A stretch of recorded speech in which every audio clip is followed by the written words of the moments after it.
Hey everybody, this is Casey Burnett with No Longer Abandoned and Solid Rock Children Development Foundation. I want to introduce to you today one of our favorite staff members. This is Pam, and she has put on today for the community a children's camp. So I'm going to let her tell you about that.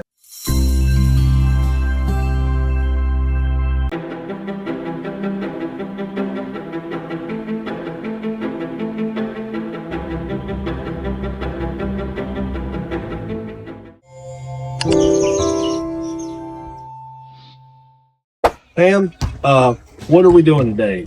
Okay, so karon nag-conduct ta og 3-day kids summer camp. Nakahuman mi gahapon sa amo ang day 1, and then today is our second day of kids summer camp. And then we have an activity, a storytelling, coloring artworks, like question and answer, and then lead me og action songs. So why are we doing this activity today?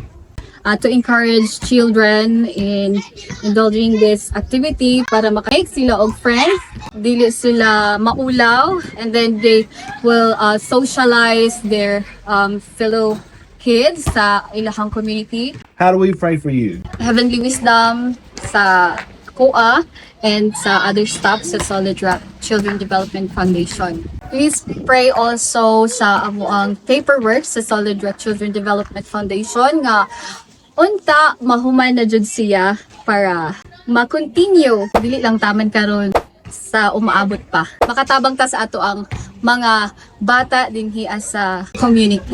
We want to thank you for watching. If you have any questions, shoot us an email and we'll be happy to set up a time to talk with you. God bless.